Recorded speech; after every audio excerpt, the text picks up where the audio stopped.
Welcome to Storytime with Cozy Malka, where we gather to share tales about responsibility, courage, and honesty. As we come together, let's put on our listening ears as we're transported into amazing stories. Today, we'll be continuing with our saga of bravery versus injustice as we read about that clever rogue, Robin Hood and his merry men. Before we begin today, I wanted to mention that this last chapter has some difficult themes of life and death. They're reality, but if you feel that you aren't ready, go ahead and skip this chapter. So without further ado, let's find a cozy spot, grab a friend, and let's enjoy a great story. All right, the last chapter is chapter 21, and it's called The Last Arrow. Now came peace in Sherwood, for King John and the barons were too busy fighting each other to spare men for clearing off Robin Hood's band, and Simon Ganmere, the new sheriff of Nottingham, though he sent bodies of men after them once or twice, got worsened so much that rather than make himself a laughing-stock, he left them alone. Yet, out of his attempts and Robin's method of tricking him and his men came so many merry adventures that ballads were made of them later, and the outlaws came to hold Simon in such small regard that they went into Nottingham and dealt in the markets there almost openly. So the years passed, and the merry men hunted the deer and took toll of prelates and barons as they would, holding feasts to which they dragged unwilling abbots and even bishops, who paid for their entertainment as Robin willed, since he knew that the money he took was squeezed out of some unfortunate serf or freeman, and that the people with whom he took it had not even as much right to it as himself. Since he was always willing to help man or woman in need, great days of great adventures they had, of which the memory has come down in old songs which the minstrels used to sing all over England. But in St. Mary's Abbey, Hugo de Vernault remembered the death of his brother at Robin Hood's hands. He remembered, too, how Robin had set free Sir Richard at Lea, and so had shamed him before King Richard.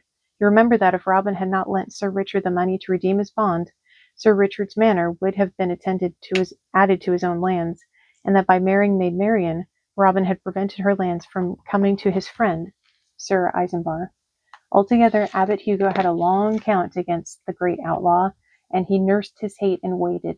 Meanwhile, growing old, he could see no way of getting even with his enemy, for never could any man find the way to Robin's secret glade in the depths of Sherwood. Those who knew it would not betray the men who were their friends, and lacking that knowledge, Hugo knew it was useless to send men into the forest depths. While he brooded and grew old, the world went its accustomed way. Magna Carta was assigned by the unwilling king, giving to all men such liberties as they had not had before. King John died of vexation after his disastrous march across the Lincolnshire Wash, and the boy King Henry came to the throne with his barons warring around him. Still, the outlaw band throve in Sherwood and hunted the deer in its glades. Abbot Hugo was quite an old man when he was told one day that a chapman or peddler desired to see him, and bade that the man should be admitted to his presence. In came a thin little man with his pack on his back, and when he had put down the pack and looked at Hugo with narrow, crafty eyes, the abbot stared hard at him. That, he said, should be the face of Roger le Grand, if the years had not changed it so. It is, abbot, Roger called. The cruel answered. Once a knight, but since Robin Hood and his men burnt out Castle Bellamy, a beggared man living how I can. Well, the abbot said, I cannot help you, Roger, for that same Robin hath stripped me of so much of my wealth that I am but a poor man now. But how, if I could help you? Roger asked. You cannot hate this Robin more than I hate him. What if I find you a way to his hold and guide your men there to destroy it? Can you do this? Hugo asked eagerly. Roger nodded. I think I see a way, he answered. What will you give me if I do it? If I knew that all the band of them were destroyed, Hugo answered slowly, I would give half the spoil that they have amassed and 500 gold marks as well, enough to make you the richest man between here and Nottingham, friend Roger. Roger nodded. I do not know the way to their hold yet, he said, but I think there is a way by which I may find it. It needs but that I travel there and return once, for I never forget a road I have trodden. But how will you get there? Hugo asked. Harkeye, Abbot, Roger responded, and I will tell you my plan. For they talked a long while, and Abbot Hugo sent for food and wine, and fed his man so well that the monks wondered how it came about that a mere chaplain could be so honored by their proud abbot.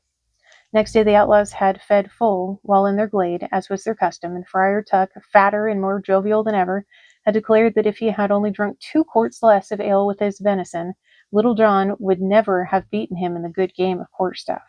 Down into the glade toward evening came Will the peddler, an old friend of the band, who often brought his pack to see if they would buy of him, and generally brought them news as well. With him came a stranger, also with a pack on his back, at sight of whom Little John stepped forward. "How now, Will?" Little John asked. "You know well that no strangers may learn the way to our retreat." "But this is an honest rascal, your worship," Will answered, "and he hath a goodly store of right curious trinkets, Arabian daggers, a hunting knife that the Soldan of Syria used, and like marvels. I vouch for him being a right good man and safe to bring to your hold." "Let be, then, since he is here," Little John growled. "But you are surely for this his honesty, remember."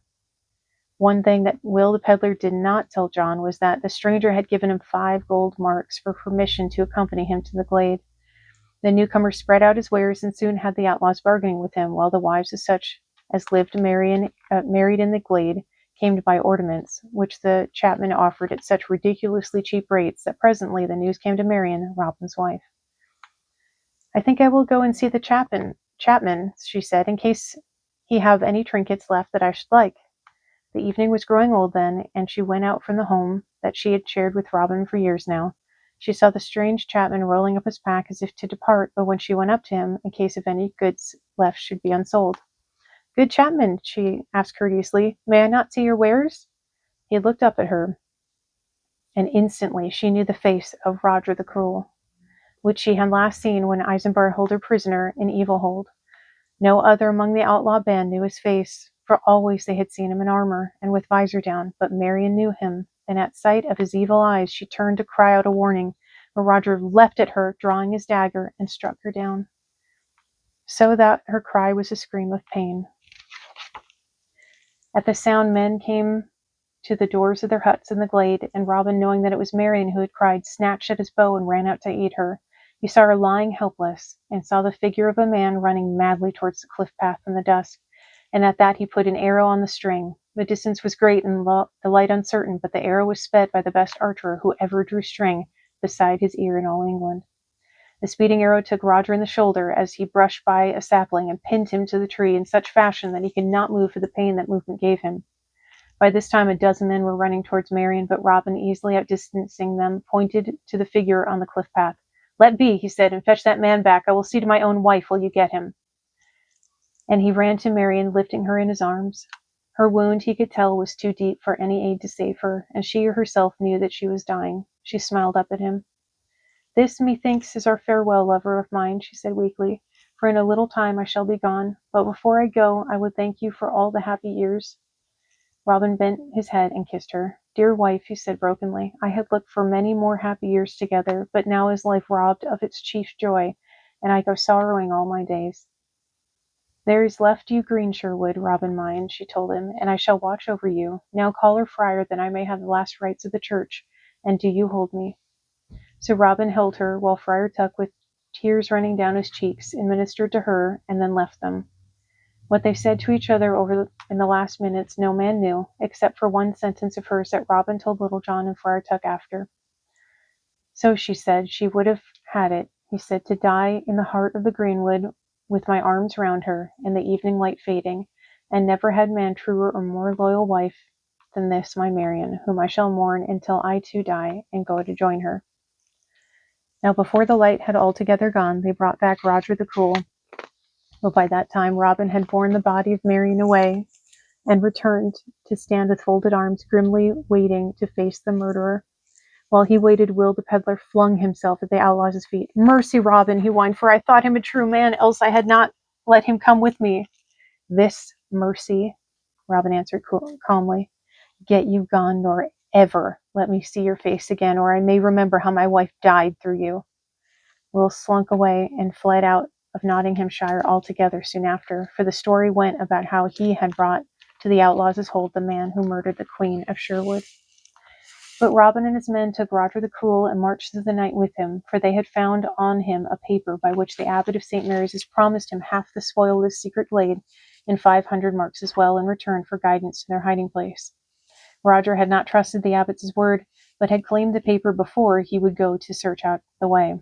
As they went, Robin's men hewed down great poles from the forest trees, which they took with them, and 50 yards from the gate of St. Mary's Abbey they set up a gallows of these poles, and on it hang Roger the Cruel, with the abbot's parchment of promise sewn on his breast, that all men might see. Across the foot of it Friar Tuck had written at Robin's bidding, "This doom of to Abbot Hugo's hireling murderer. When next Abbot Hugo goes abroad, that doom will find him too." After which threat Abbot Hugo never left the abbey grounds, for he knew that Robin Hood kept his word always.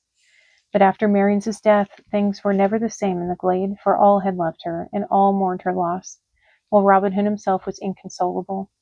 He divvied up the wealth they had won among the men of his band, and bade them reckon themselves free to go where they would.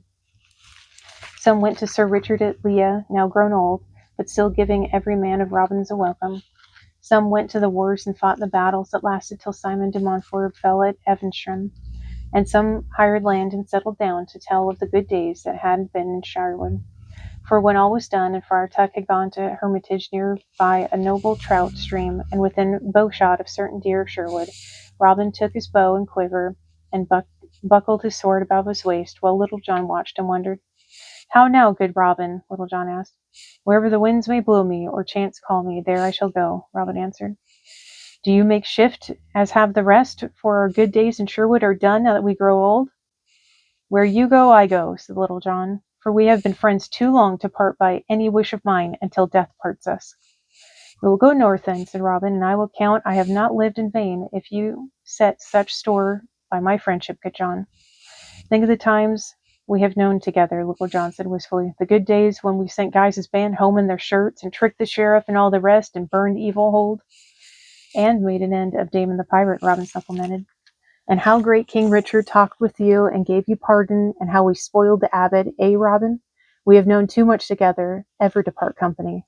So with Much, the miller's son, they went north towards the Yorkshire border, but the spirit was out of old Robin Hood since his dear wife's death.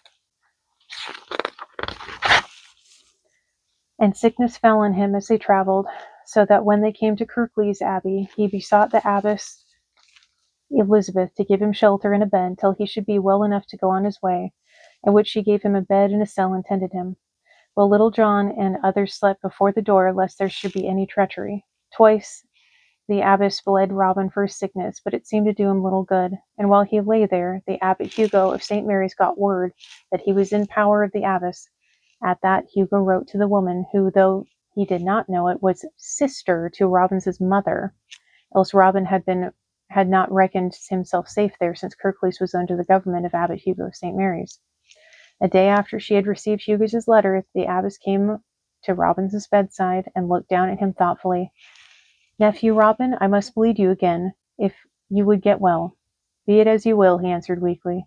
She took a lancet and opened a vein, though in her heart she knew well that he was too weak for any more bleeding, yet Abbot Hugo had laid a command on her, and though Robin was her own sister's son, she obeyed. Something in her eyes told him her intent, and he called out weakly, at which Little John, who had been waiting outside for the abbess to go, entered the room. Robin lay by the window in a pool of blood, his face very white. "A boon! A boon!" cried Little John, with tears streaming from his eyes. "Let me slay this wretch and burn her body in the ruins of this place."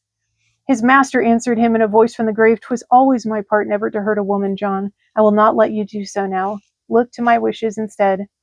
Marian's grave, it is to be kept well and honorably. For me, dear heart, bury me nearby in some quiet grave. I cannot bear another journey." Little John sought to lift him up. "Give me my bow," said Robin suddenly, "and a good true shaft." He took them from John's shaking hands, and then leaning heavily against his friend's sobbing breast, Robin Hood flew his last arrow out through the window, far away into the deep green of the trees. A swift remembrance lit up the dying man's face. "Ah, well," he cried, "Marian, my heart, and the day when we first met, and she is gone, and my last arrow is flown. It is the end." He fell back into Little John's arms. "Bury me," he murmured faintly, "where my arrow hath fallen. There lay a green sod under my head and another beneath my feet, and let my bow be at my side." His voice became presently silent, as though something had snapped within him.